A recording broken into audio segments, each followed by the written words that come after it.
I know we're looking for a working title, but we cannot name the podcast The Business of Theater Thrive in 2025. That's boring. It is, but I've heard it so many times already, like especially in these end of year donor appeals. Help us Oh, thrive in 2025. can we talk about donor appeals? I am Sure. still, you figure you finally get past the holidays and you get to December 31st, which is the end of the year for a lot of theaters and charities. And then they go, there's still time. No, stop asking me. If I wanted to give you money, I gave you money. And since you don't reward me with acknowledging that I gave you money and stop asking me, that should be the reward. If I give you $100 today, do you promise not to ask me again for at least a month? That should be the reward. This And is they this don't. is Oh, this is tickling me so much. By the way, check your inbox. Theater Exile sent another email to you. I got it. I got it. uh, Welcome to the Business of Theater, a working title. I'm Darnelle Radford, I'm Mitch Weiss. and let's get down to business. So, in December, we always have the best intentions as to do a couple of episodes leading up to the new year, but we did do one in December, and then life happened, and so I think the year ended, was kind of an exciting end. There was a lot going on that was good, but also it was just this wind down. It was a Mm-hmm. good wind down, I think. What are your thoughts on the year as it passed in our You rear know, view? so those of us who have had many year ends, the wind down just becomes welcome. I Hmm. think the wind down for me was just that I didn't have to listen to electioneering. Yes. And therefore, whatever one feels about the election, it was over. Hmm. Just didn't have to listen to it on the news or anywhere else. Um, the issue for me, though, was how, and I don't want to be a downer about this, but I continually get news about more theater companies closing, Mm. Yeah. and that's why it kind of bothers me that I'm getting all these requests for money. It's Hmm. like, on one level, I walk to a Broadway show since I live in Midtown Manhattan, and I walk there, and the last row in the balcony, if they decide to give me a discount, which, by the way, I will not sit in the last row of a balcony anymore, that can cost $80 or $90. That Uh, is outrageous. And these are not for the big hits. This is just to get you in. And hmm. that's their discount. And then on the other end, the off Broadway or nonprofit theaters are charging the same amount or more. And then they're begging me for donations. So you put the combination together and going, I used to go, again, as a member of the community, I used to see 100 more shows a year. Hmm. I can't afford it. And I'm not poor. Yeah. And I can walk there. I don't even have to park my car in New York. So at some point, oh, well, we're leading to the big one, right? Yeah. Wicked broke all records on Broadway last week. Yay, Wicked. I know, it's like on the one hand, you're looking at it because if you're a fan of Wicked, and even though Wicked is not uh, the Wizard of Oz, it kind of ties all of them together. If you're a fan of this overall space, you're just kind of happy to know that people are gravitating.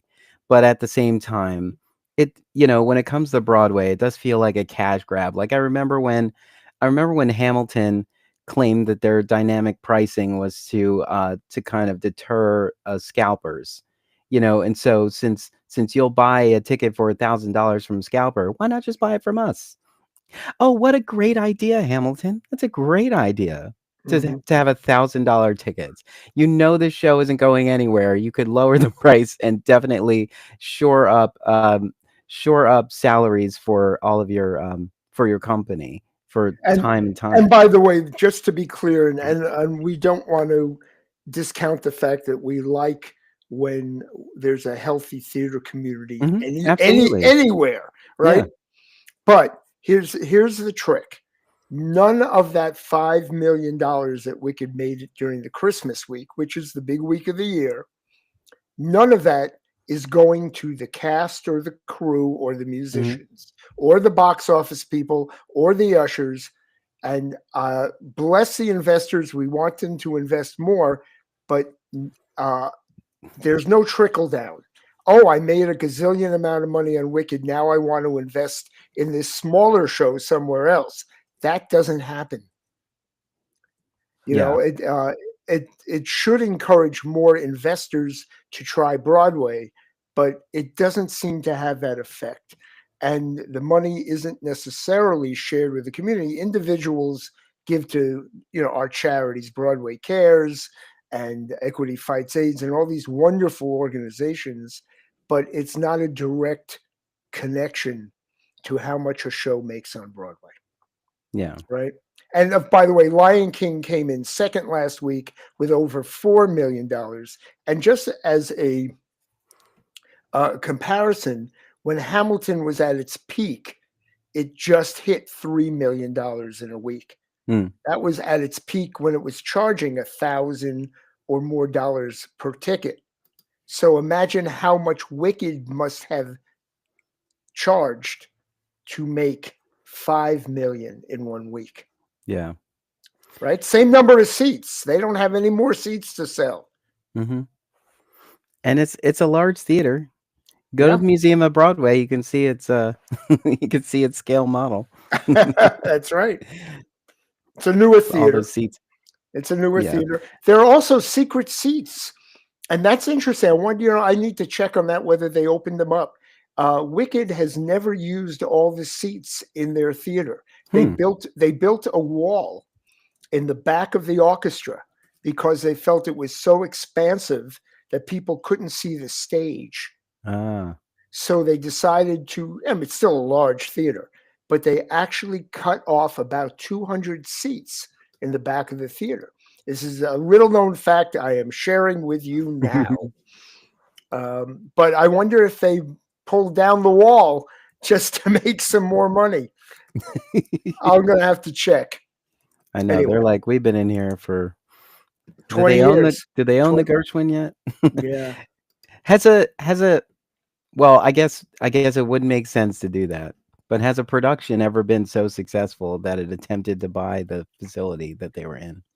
Yes, Michael Bennett attempted to buy the Hellinger, which is now a church on Broadway. Hmm. It was sold. This is at a time when Broadway was not doing well. It was one of the lulls. The headline said, "Is Broadway dying?" This is way back I guess, in the 70s or 80s. Hmm. And they actually did sell the theater, but to a church of something. It's not Scientology, but it remains a church. They've tried to get it back. I did actually see theater in the Mark Hellinger Theater, Hmm. and it's a gorgeous theater, but they have kept it as a church. So yeah, that has happened. They also knocked down 3 Broadway theaters in the early 80s. There was a big protest that the Marquis Theater, which is a big, big, big, big new theater. Elf just played there for Christmas. The Wiz was just there. That was built in a hotel as a negotiated compromise for knocking down 3 other smaller theaters. So they said, okay, we'll give you one back. And they built it in order for the hotel to be built where the 3 theaters were. We sorry. Yeah, we are. We were very sorry in those days. Anyway, Well, history. yeah. So we're not fans of resolutions. However, there are there are a couple of there's a bit of commentary about predictions for 2025. And so I came across one for Theater Mania, from Theater Mania, 3 predictions for the theater in 2025. And they are kind of as expected. The first prediction is that ticket prices will continue to rise. There's something interesting going on Broadway now, and it's not particularly because of the stars that are cast in the show. Like, it's the show is popular, and then so now dynamic pricing comes in, and then a ticket that a ticket I'm is gonna like so out of reach. I'm gonna just in case our audience doesn't know what that is. It's Mm-hmm. not. There's a thing called premium pricing, which is just certain key seats in the orchestra. They have a much higher price, Mm-hmm. and that's held on to at that higher price. Then there is dynamic pricing, which is like the airlines. At times that they expect high uh, need, when there's a larger Demand. demand. Thank you. When there's high demand, they raise their prices, and they do it performance by performance. So if they know that on Valentine's night there's a particular show is going to have a high demand based on what happened the year before, they will raise the price on all their tickets for that one performance. Christmas, Easter, they'll pick different times of the year, and they analyze it week by week as they get closer, so they can see. The other thing they wait for is, if you notice you only have 20% of the theater seats left and you are already 3 months ahead of the performance, well, 20%, why not raise the prices on those tickets, so that, because there's less tickets to buy and more people may want to get in. If you have 60% of your house empty, you're going to keep your prices low because you want to encourage people to go. That's what dynamic pricing is. Yeah. And yeah.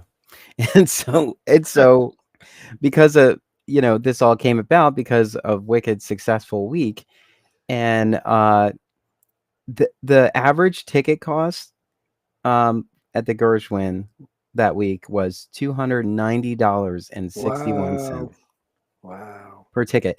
And then when you think about it, the most expensive ticket on Broadway last week, because this was January 2nd, this article came out. But the most expensive ticket on Broadway the week prior was Romeo and Juliet at $974.50. Amazing. I love this article because right after that it says, before you cry greed, it's important to remember that the cost of everything is noticeably higher following the post-pandemic surge in inflation. Do you have a reaction to that statement? I mean, like, they'll tell you whatever to justify raising those prices, but the thing is, like, you've done nothing different to the seat, so I don't understand why the seat costs more money. That much more. I Yeah, do get, yes, things go up. yeah, Um, yeah. But did and your rent go up? You know? Did the Schubert organization decide to charge everybody more rent just out of nowhere, like ignoring contracts, saying, you know what, you're just going to pay more now? yeah, I, you've I don't think already they did heard. that. You've But already heard my comments. yeah.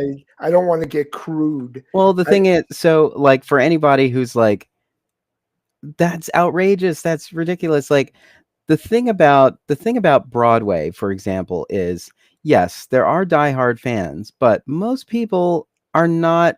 We're not consuming Broadway the way we consume a streaming platform.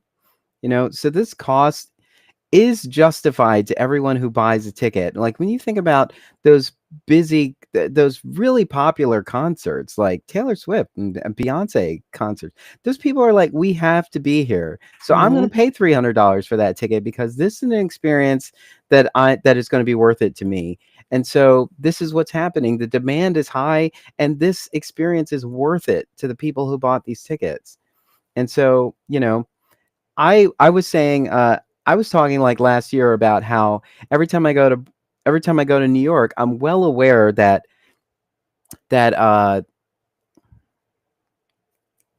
let's see. this Book of Mormon. Sorry, I'm aware that Book of Mormon is there, right? But I know it isn't going anywhere, so I always look for something else. And so, and I feel like a lot of people think about it like that. Like, this is going to, what is the most worthwhile opportunity for us to, seize while we're here this particular time? But like me, I go to New York a lot.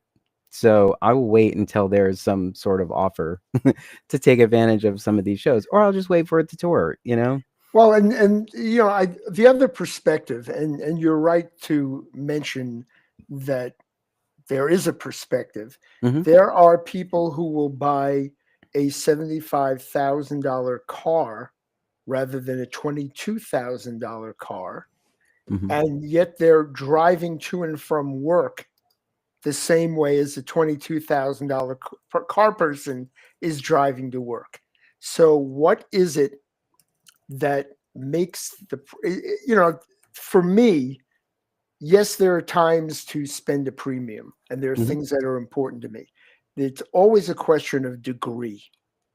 Yeah. I know that there are shows I don't go to if at the price that I am willing to pay for theater, there isn't a decent seat for me. Hmm. I'm an older person who needs leg room and doesn't and wants to see what's on stage. The last row of the balcony is what I did when I was younger. Yeah. And that's fine. I got to see the show. But it's not the same because I like looking at the faces of the actors. That's why I'm there for the live Hmm. experience. So I want to have a decent seat. Doesn't have to be the best. Yeah. But if the price has to be within the range that I'm willing, and there are shows that just won't get there until they've. For example, I'm one of those few people. Phantom of the Opera, which ran for 35 years. Everyone, when it first opened, it was the biggest hit. Premium prices everywhere. I waited 6 years. And then I saw it when the prices were at a point that I said, this is reasonable. I can get a decent seat. I heard it's great. And then I can go in and say, they kept the show in good shape. I saw a good show. Yeah. But I'm not one of those people that needs to be at Taylor Swift's first show and last show, which are going to cost more than the middle show. Right? It's like, Yeah. that's the kind of thing. And I also don't want to. I watched Janet Jackson from Madison Square Garden all the way up in the rafters. I'm not doing that again. No, You know, Janet was coming to Philly, I think in 2018 or 19. And she canceled several times. I was in like row C. It was like very close to the stage, and I was so happy I had jumped on those tickets. And then all those cancellations, she would get on the socials and be like, "Hey, you guys, yeah. I have to cancel this." And then she canceled several times, so I just refunded it. And I was like, "Guess I'm not going to a Janet concert." However, what's interesting about those is like every time she has a concert, it's like a day later, and that whole concert is online somewhere. But the thing I wanted to say about these prices going up is, yeah, it feels like a cash grab, and we immediately think greed. But yes, the expenses are much higher in New York, period, for every piece of theater being produced in New York. But then it also makes me think about single ticket sales in nonprofits. So Thank you. we're constantly trying to find the best price point to engage more people, because we think that the price point is what's deterring them from coming. I think it's much more nuanced than that. However, at the same time, we're constantly doing that, and we think about single ticket holders and how do we turn them into subscribers? How do we get them to come more than once? But for Broadway, there's no opportunity like that. There's no membership they can get or a subscription. There's no guarantee that somebody who's buying a ticket to Wicked is coming back. And so Right. these prices are one-off prices. You're coming to see this once. If you come to see this again, you're going to tap into every discount opportunity there is. You know, it's How the I thought. see. Yeah. Now let's go back to the single ticket holder for nonprofits. Hmm. I think it's a dilemma, Yeah. a major one, and it's one of those age-old questions. Because again, from the my very first days at the public, we were asking the same thing, and there were major debates between major producers on and off Broadway, nonprofit and for-profit, about what was more important to bring in the audience. Was it Mm. the topic? Was it the substance of the play? Did it need to have a reputation? Did it need to have a star? Or Mm. was it the price point? And they would debate this in the New York Times and go back and forth and back and forth, and we still haven't resolved it. Yeah.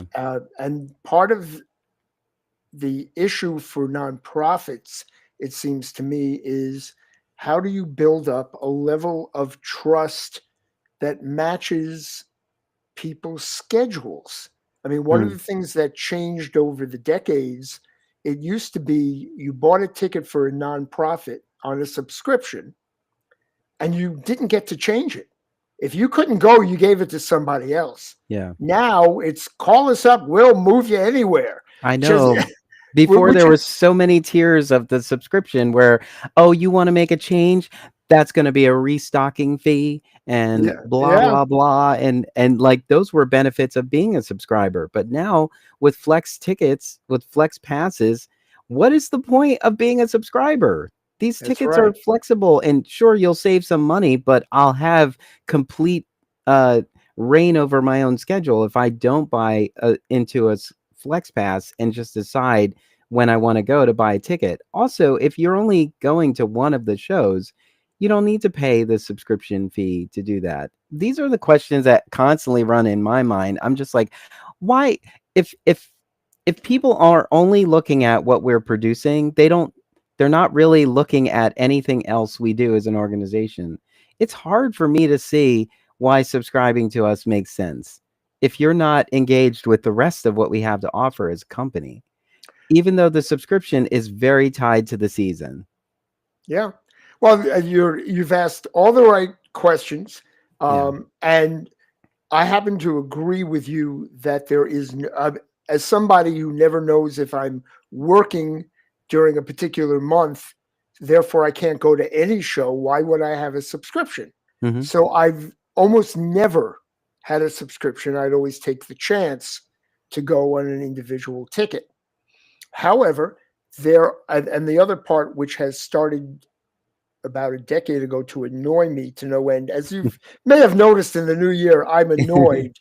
Um, and that is these nonprofits who have lowered the $39 every ticket. We have 150 seats. So you're going to have a great seat wherever you are. Come see such and such show. It has this star in it. And then for the next 365 days, I get, well, we can't afford to do it for the price of $39. We need more of a donation. Yeah. Well, what else are you offering me? Are you Mhm. giving me, a party once a month? Am I meeting your actors? What else is involved in this? Do my kids get to go to a theater camp for free, like one day a month or what? I'm making this stuff up. Yeah. But different places have tried different things. The key word to me for nonprofit is community. How do Yeah. you turn some theater goers into a community? I will say it is one of the joys of being working on Broadway is there is a community of people, even though every show is operated completely independently. There is Yeah. no connection. We have associations, we have unions, but for the most part, we just know each other. There are 41 theaters. You find out you worked with these 200 peoples on show A, and on show B, there are two of them that you just worked with, and you meet 198 other ones. And then the next show, there are a couple of other people, and it starts building, and they are so supportive and they like each other and they go out. And of course, we're on a different time schedule than most of the world, right? We work at night. Yeah. So, and sometimes during the day as well. So but that is to me where most um, nonprofits still are lacking. They haven't figured out that what they're selling is a community, Mm. and possibly a community of theater folk, because I don't think most people care about theater. It's funny because I've always said that the theater community is not the audience. We're the marketing. Yeah, and yet I think we are the audience. Yes, Be- and yeah, because now there's not many people outside of the community that are patronizing. right. The other thing I think that is a little silly about it is that we're being wishy-washy about how much it actually costs to produce the show. It's like Mm, just I like, there's a company here in Philadelphia who will always let you know how much this ticket should cost, and then they give you options to decide how sure. much to pay. So while I do appreciate that, it's like we're basically saying we're producing stellar work, but we'll give it to you at mediocre prices if you're okay with that. It's like we're almost kind of downplaying our own value by trying to fudge our ticket prices so that they seem suitable to people. But But okay, yeah. hold on, one Go more ahead. Go thing. ahead. Go ahead. Anything that's worth it to you, you're almost not concerned about the cost. You're really thinking about, like, can I do it now or can I do it later?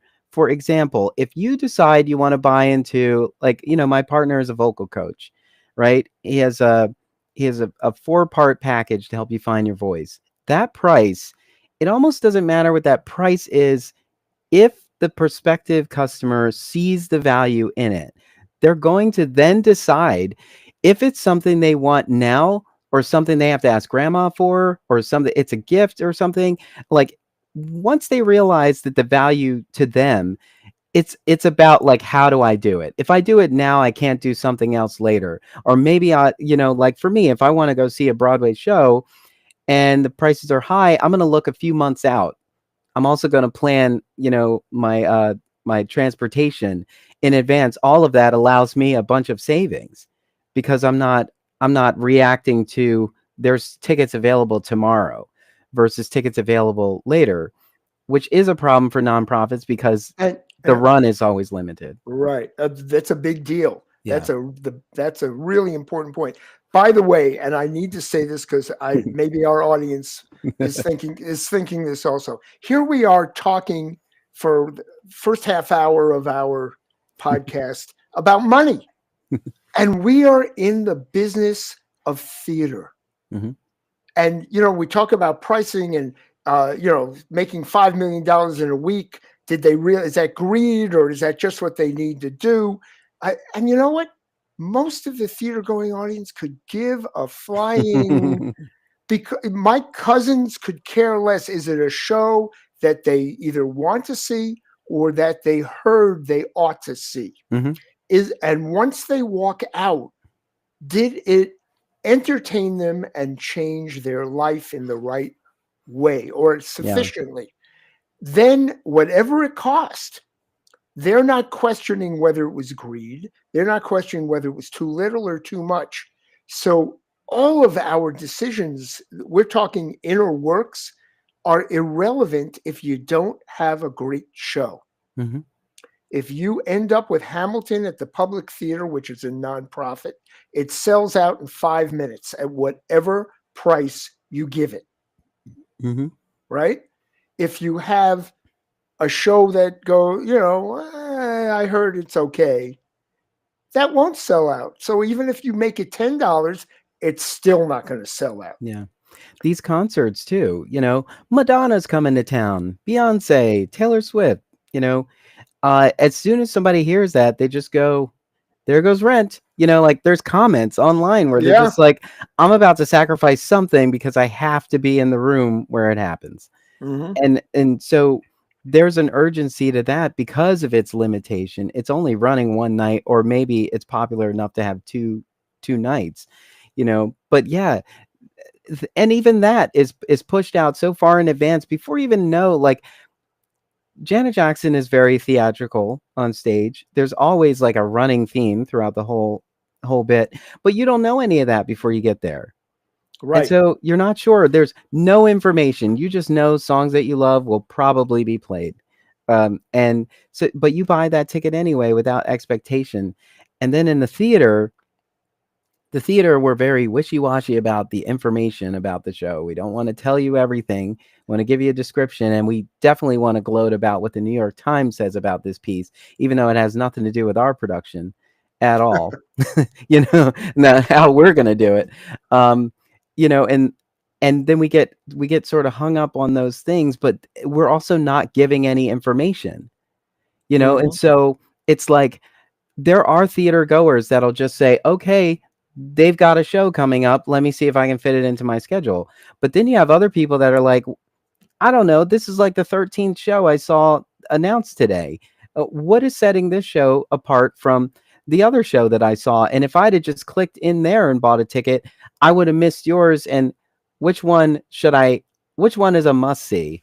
Absolutely. And this is what we need the press for. And this is why the press is also so And frustrating. and since we all have different taste, and we Yeah. do, therefore, if you hear about the musical Chicago, which has a movie out Hmm. and has been playing for a long time, that may not be your. I have friends who just don't like musicals. Hmm. Well, they can at least figure out I'm not going to Chicago. I'm going to go to Romeo and Juliet, Yeah. right? Hmm. That's information. It's very basic. We don't have that from nonprofits because they're literally doing a 4-week run or an 8-week run, and that's it. And by the time the information gets out about whether the show is mind boggling, it's almost over. Yeah. So, how that's always been the problem. What do nonprofits do? Which is why I'm guessing, because it's all a crapshoot, Hmm. they're closing. They're Yeah. struggling. They're begging for money. Well, we know what they have to do, and Mm, it's really hard for them to do. It requires them stepping aside a bit. mm, You have to, if you know you need to market the show, then you let your marketing people market the show. You got to, you can't put any of your concerns into the process because they are thinking about how do I reach these people? How do I reach this particular group on TikTok or this group on Instagram? They know if they were to say, if they were to keep it casual and just had a quick 30-second thing where somebody's talking to you and then somewhere in the conversation it references the show, that might be more valuable than whatever talking points you have set up for the press, because everybody is not waiting for the press to say something about the show. They're right. actually waiting to hear the word of mouth. We always talk about word of mouth's our best form of advertising. We are waiting for somebody to say, I am hyped about this show. I am excited. I can't wait to see it. Or, and then those people will end up saying, like, hey, you want to come with me? We'll make a thing. Make a thing out of it. And it's tough because while we're not in competition with each other, we are very much in competition with each other in terms of everyone's time. There are weeks here in Philly where 4 shows open on the same night. And while that's great because it looks like the community is thriving and there's so much art being presented right now, it is really hard because I mean, everybody doesn't go to opening night, but there are times where I have to turn one of those invites down. And this might be the only real opportune time for me to go. That is a place where Broadway has had its act together Yeah. because of we do talk to each other.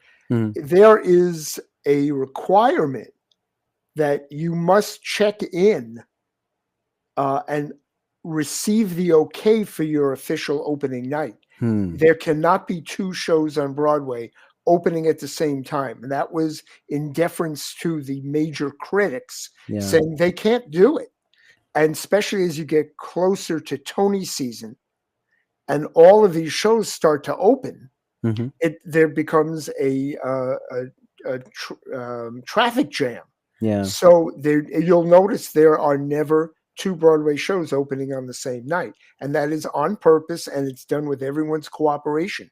Hmm. The League of Producers League holds on to that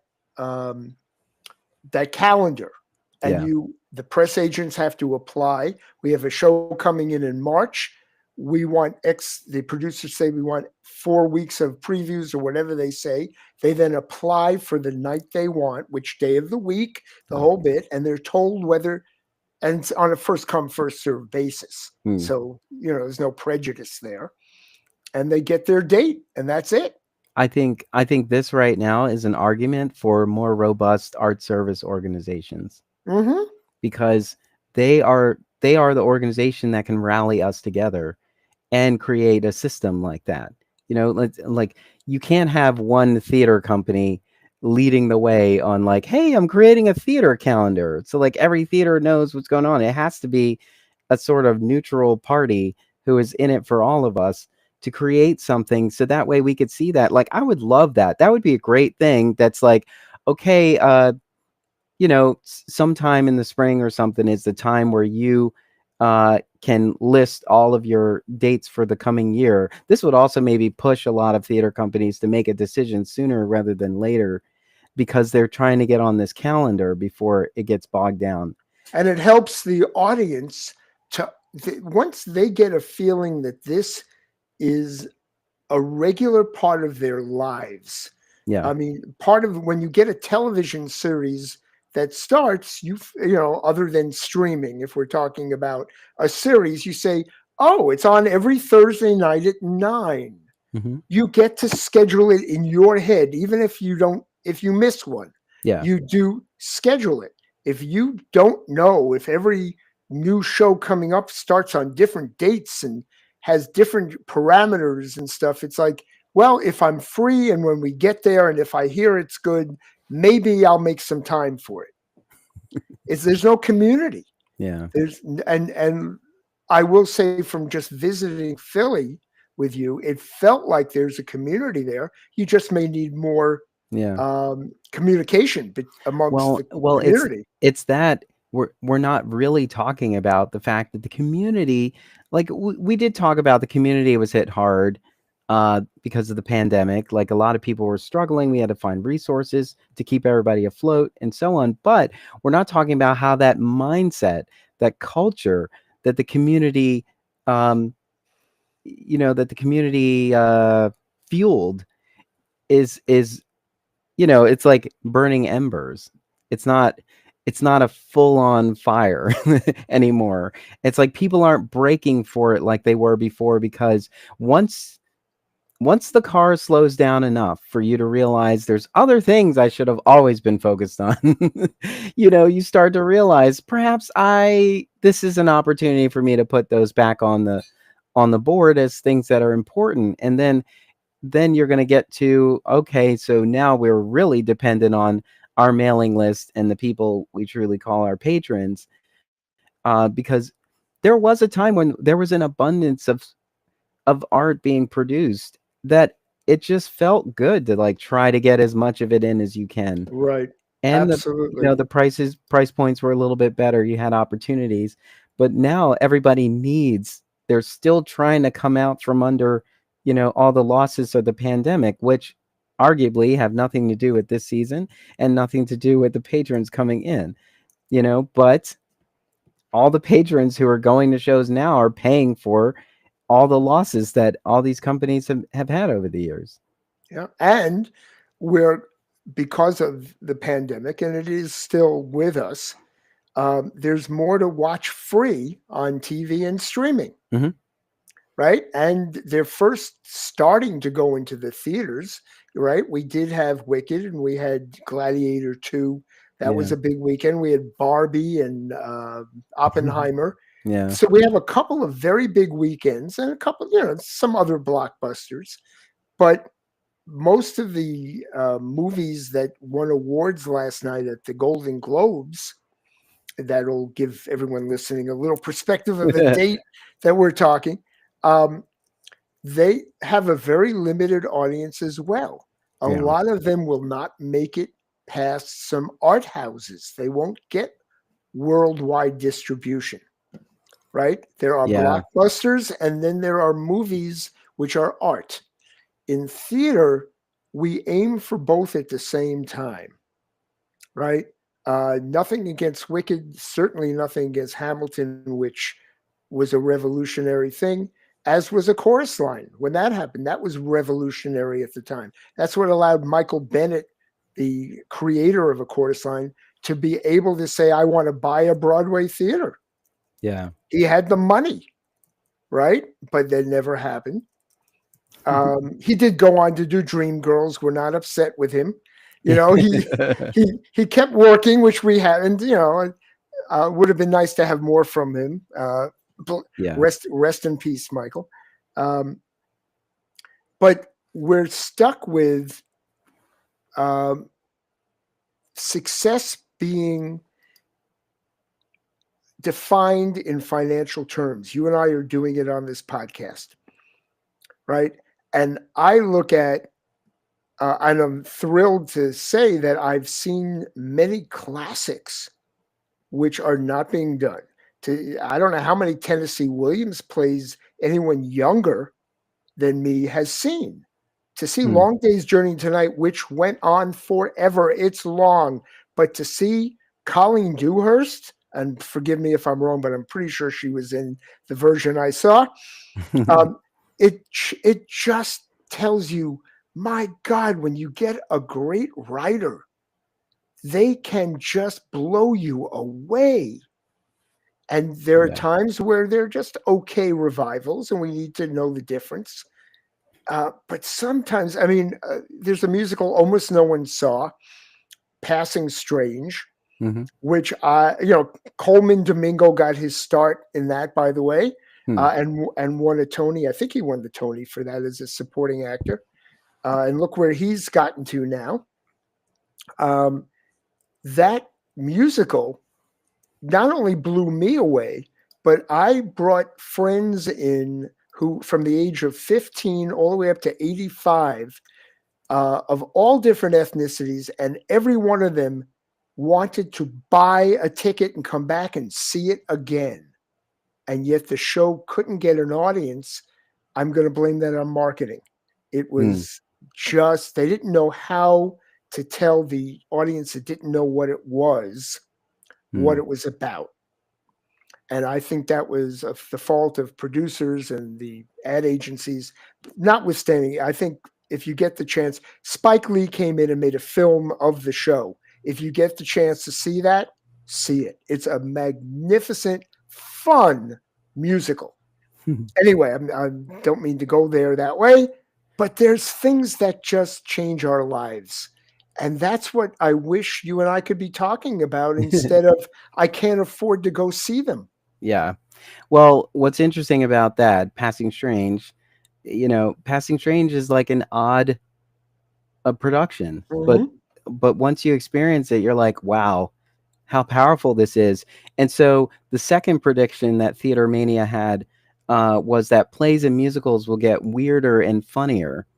And if you think about how the risks, I mean, the concern of taking risks that every producer has had, that all the shows that are weird and off the cuff, they're the ones that people want to come and see, but they're trying to play it safe, and they're just hung up on what the New York Times says. I can't, it just drives me nuts. Like, we're not in New York. We shouldn't be concerned with what the New York Times says about a show. It's not just the New York Times, though. Here's the key. Chicago, Wicked, Hamilton, everyone across the country and the world knows what those are. When they come to New York, as you said, if they have $300 to spend on a ticket, they're going to something they know they have been told is good. And they won't be disappointed. And they can't risk it. If they have money to see more than one show, maybe they'll take a chance if somebody tells them it's good. So how do we market this? And then how do you get a nonprofit to even infiltrate the minds of a tourist? You can't. Therefore, it has to be your local community and your local artists. How do you get the other theater makers to come and see your work? What makes it better than something you'd see on Broadway? One answer: less seats. Everybody's got a good seat. That's something to sell. Yeah. But if the show isn't worth seeing and you can't explain it to me, I still may not be willing to go. Like I love the shows that come up in the summer, and part of the promotion is come sit in our air conditioned theater Yeah, yeah. and watch us stumble through these lines because we're not quite off book. It's funny. Funny. I produced a reading last year during the summer, and the ad was we have air Air conditioning. conditioning. that Yeah. that might have been the reference I was pulling. No, I've seen it around. Yeah. It's very funny. But yeah, I mean, there's this hunger for, like, everybody keeps saying, like, I want to see myself on these stages. I want to see more relevant, more current stories. And so yeah, that's like this criticism about the canon. Like, yes, these songs are these productions are iconic, but are they speaking to anything right now? And if they are, like, you have to make that very clear, because people are looking for something that is going to shine a light on what they're trying to make sense of in their lives. Yes, it is entertainment and you do want to escape, but you want to escape into a story that's going to grip you and hold you. Like Hmm. we saw Ragtime at New York City Center last year, and there were at least 6 standing ovations. Like, there's key songs, of course, if you know Ragtime, Hmm. but it was so poignant because we all sat in that theater after the election. It was like the same week of the election. And so it just hit different. Everything just hit different. Like, those moments are so powerful. Like, and I think nonprofits have to have a way to, like, seize that real-time relevance, and there's got to be a way to share that out, like, on social media, or just somewhere, like in the curtain speech today. Like, we're sitting here right now as this is happening. Right. So yeah, I want you to think about that while you escape into this story we're about to tell, things like that. Well, one of the things that always bothered me, and this is every time we get to Valentine's Day, and of course there's July 4th and Memorial Day, but let's use Valentine's Day. Hmm. I go, what can I do special with my honey bunch on Valentine's Day? And I look around, and the nonprofits that have a show, it's just another performance of a show. Hmm. There's nothing that It's makes not the special to the it's holiday. not special, and there's no special event. There's no special.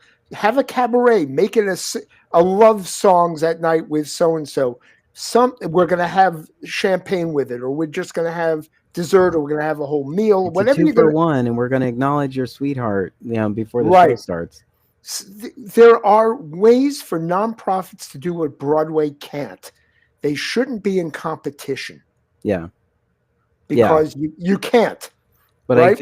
I feel that's what I feel like when you're rushing to pull something from New York to bring it to your theater, like, you are competing with Hmm. Broadway, and you're trying to say we're just as good as Broadway, and nobody's having that discussion. Like, no one's trying to compare you to 95 miles away. It's like, I I can walk to you, but you have to give me something that's enticing. You have to encourage me to come to your space. You can't, you know. Uh, so I never know what the answer is, because you think about the companies, they have various years of history behind them. Like, they've seen things, so they've got concerns based on how they got here. You know, and that's why I always think it's great to infuse your organization with uh, multi generations. It's really good to see, like, younger people in your mix. They're asking questions, they're having conversations, like, especially when it comes to play development and season planning. It's really helpful to have, like, we have our interns participate in that, and they are younger, so they're the people we want to engage in a few years, when their means are allowing them to figure out who they want to support. And perhaps Yeah. the way we engage them, they won't forget about us later. But the thing is, like, we're I said this in our office the other day. I was like, we are hung up on the people who for various choices that they made in their lives, they're at a point where they can actually support us as donors. And we appreciate that. But those donors are retired. Like, maybe they sold their house that they raised their family in, and they live more modestly, and the rest of their money is in a portfolio where they're basically just giving us their uh, interest. the interest on their portfolio. They're transferring it out and then donating it to you. But the young adults right now who their colleges and universities are closing left and right. They can't buy homes. They can't even think about having children. They're not even as fortunate enough to have cars, and if they do, they're struggling to like try to pay to keep that car on the road. And so, with all of that going on, how are the people of tomorrow going to support us if they can't lay those foundations that the generations before them were able to lay? Especially in our community, which is very, you know, elitist. I'm just gonna say it. It is. Yeah. You know, so it's hard. We can't even look at if we're not going to engage them by like trying to entertain them now. Um, it's going to be even harder down the road when they do come into their own means. They're not gonna have the thought that they need to contribute to their community in some way because of Well, how long it's been since they were able to do that. well, and part of what I think you're saying, because the issues you brought up have been around since Hmm. I was in my 20s Yeah, that I'm definitely not new, aware. but It's not new. So the question is, why aren't younger people involved in making the decisions about what our nonprofits are doing? I, It- you They're know, always the older people saying, "You're now an intern or you're the assistant. mhm. Just make sure the bathroom's clean. Make sure you hand out the programs. Type this up." Now, understandably, this is, and a lot of people may wrongfully disagree. It's a skill set. Running theater and creating a show is not for the weak at heart or for the feeble-minded. It Yeah. it is even when you're not working, you're thinking about it. It Hmm. is nonstop, and there are so many skills you need to have. Everything you could learn at school, from typing to geometry to AI, can be used in your job working on a theater piece. Yeah. So the question is, why are they only, and some of them may want this, why are they only building a set instead of also telling us what would make them want to buy a ticket? Hmm. They're Yeah. not they're never asked. And they may not know, but the fact is, first, they're not asked. And Yeah. there may be one person in the group that actually goes, "Wow, they actually want my opinion. Maybe I ought to start thinking about I always bring this up, and then I have to preface it as I'm an odd bird. it." But no one's trying to figure out how this odd bird, how they can engage this odd bird. You Hmm. know, like I'm self motivated, but at the same time, I'm still looking to be enticed. You know, so I, I just I'm just in the mindset of it's partly because I'm a podcast producer and I serve on the press as well, that I am already looking in advance for what's out there, what might be of interest to me. And I do think about it. Like my partner and I, we talk about all the time. It's like, I don't know that we're really concerned with who produces Sondheim. You know, we'll go see it, especially if somebody we know is in it, because we like Sondheim and we like to see what people do to it, with it. I mean, we've fortunately have not been disappointed. But I that's like if you're not a company that produces musicals, uh, it's different. You have to try to you're trying to like brand yourself as a specific type of theater, which I also think is so limiting. Like that's why you have a season. The season you can have a different conversation every season if you want. Well, And and you brought it up. Theater is storytelling. yeah. It's but with this very specific um, elements Hmm. that seem to reach out. Yeah. But that I just saw the one man show, and you, Darnell, know this very well about me. I despise one people shows. Let me be clear. I'm not even tolerant of them.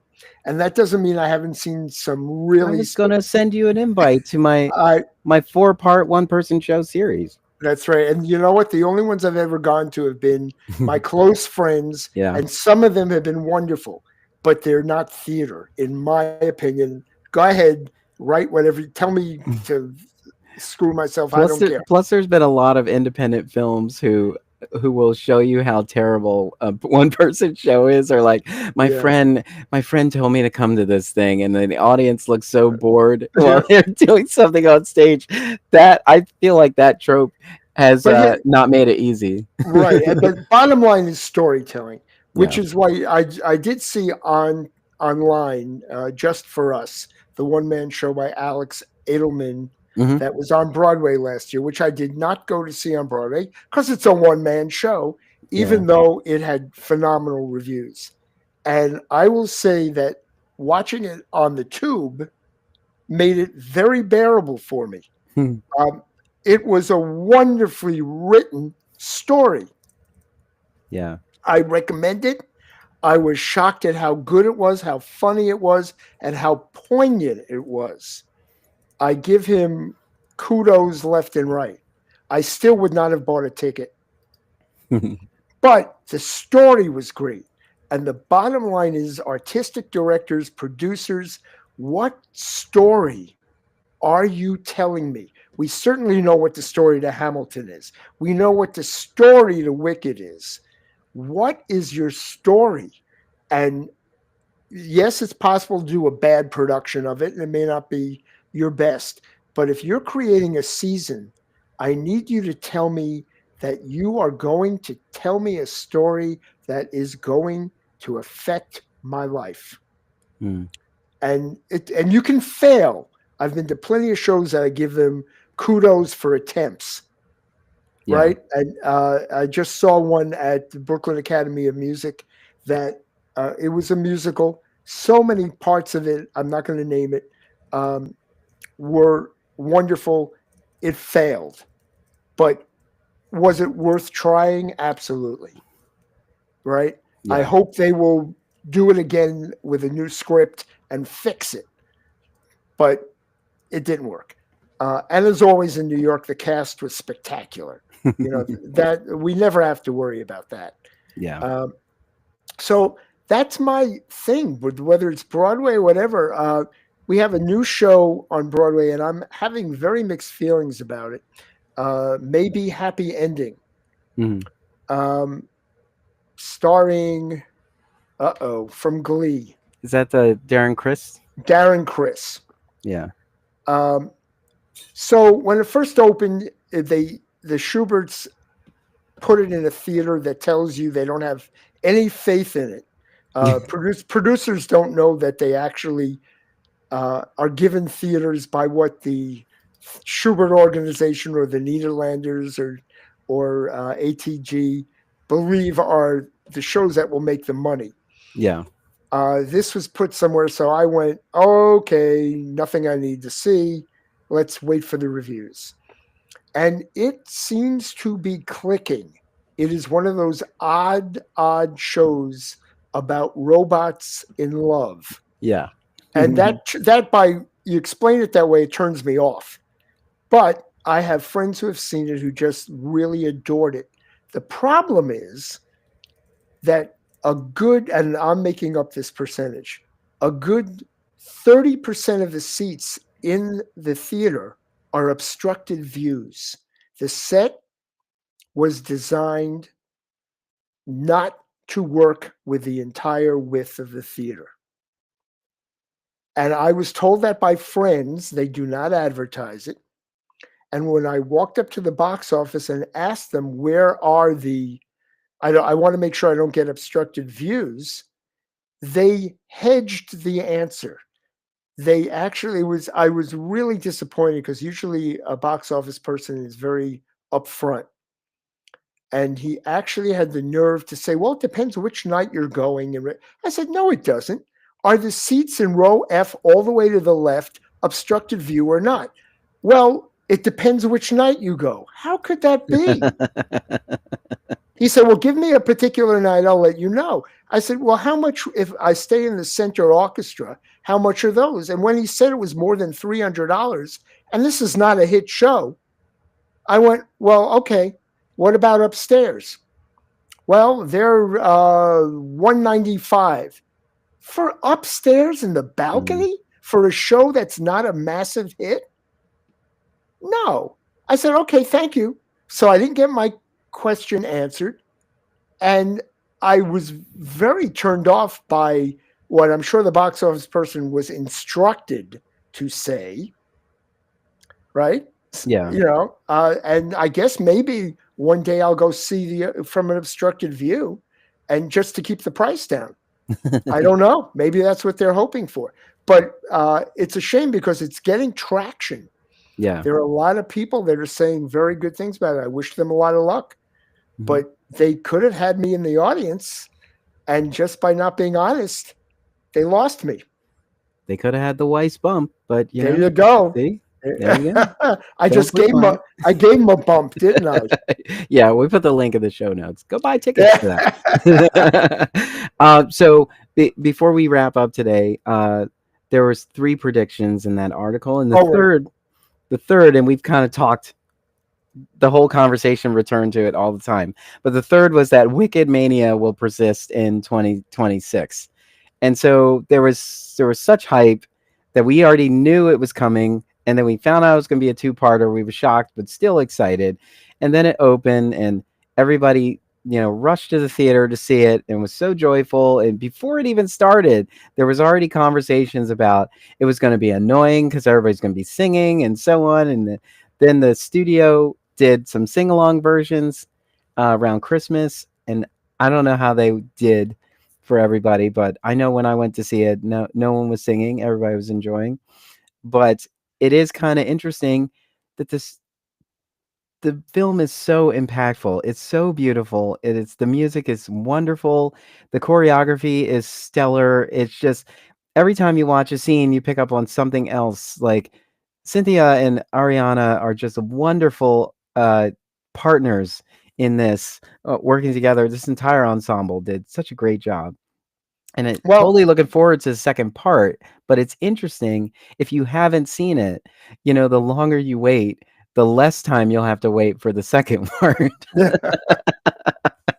Well, or if you saw the Broadway show, you saw part 1 and part 2. Yeah, you've already seen it. Yeah. In the same 2.5 hours that you see part 1. That's the part I'm really confused about. I have Don't not hate. You haven't seen it. I don't hate. I have not seen it. It's worth it. And I'm telling you, like, the time goes by and you're like, I don't know that they could have cut anything. I think where they take their time in the scene, it's very important that they do. Good. Yeah, like the listeners, the Ozdust Ballroom, that scene. Every moment of that needs to be there. Like there isn't a moment that's worth cutting. It's just so beautiful.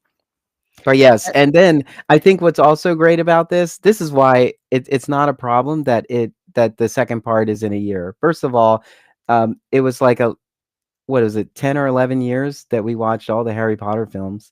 There were so many gaps in Star Wars films, and Back to the Future and Indiana Jones, all that stuff. Like we were used to waiting. We shouldn't be so upset. We were just anxious about it. But I think because now you've already seen it and now it's available on digital, and they released tons of additional content so you can just absorb it and be an unofficial expert of it. All of that just makes you love it even more. The fact that, like HBO used to do these behind the film, vignettes, like a 20 to 30 minute thing about this film. That's now in their TCM still does it. Yeah. And so all of that is good because when you're like a diehard fan, you want to know everything. I mean, we know everything except for how much Ariana and Cynthia actually were paid. No, I do know. Okay. I'm not going to tell anyone here, but I know. But the thing is, like, I'm saying, like, everybody's devouring every bit of information they get. But that's the only thing I don't have exact clarity on. I've seen Well, her in the makeup chair and getting all together. I've seen like all the, all the behind the scenes and shenanigans and fun. this is a great way to end the podcast, because this, you just looking at your face while you're talking about this Yeah. is why we go to theater. I'm all They- green, everybody. You can't see. but Yeah. it's exactly why it's worth it. Yes. There are moments, and believe me, we've all seen bad or mediocre shows. Mm-hmm. You're hedging your bets. Yeah. This particular podcast, we're just saying, you know what? In order to find the gem, you gotta let us not spend that much money on things that we don't Mhm. know about yet. Yeah. Because a show like Passing Strange can be a gem for me, but Mhm. not necessarily for somebody else. If I have to pay Hamilton prices or Wicked prices for Passing Strange, or maybe Happy Ending, I'm not going. Yeah. And I don't want to not go. I want to be wowed. I want to smile. I want to become a fan. I want to want more. I want to see it a second or a third time. And Yeah. I've worked on shows where we had, I don't know where they got the money. We had priests that came in groups of 2 and 4 to see the show every week for a year. How can they afford to do that? They're on a priest salary. I never understood it, but they were there every week because it meant that show meant so much to them. And that Mhm. wasn't even a musical. That Yeah. was a drama they came for. Yeah. So there are shows, I've been lucky. There are shows I've worked on I've seen 28 times. It's emblazoned in my mind, and it makes me smile every time I think about it. Why Yeah. wouldn't we want to be part of the theater? Absolutely. There's no place I'd So rather be. there you go. It's you. So It's me. It's me. ending on a high Go see note. Wicked. Yes, we're ending on a not as high as Cynthia's notes, but you get it. No, we get it. So yes, go see Wicked if you haven't seen it. Go see it again if you have seen it. But yeah, that's the business of theater, a working title. I'm Darnell Radford, I'm Mitch Weiss and we will thrive in 2025 at the theater. at the theater. Bye. All right, you'll be happy to know that one streamed to our YouTube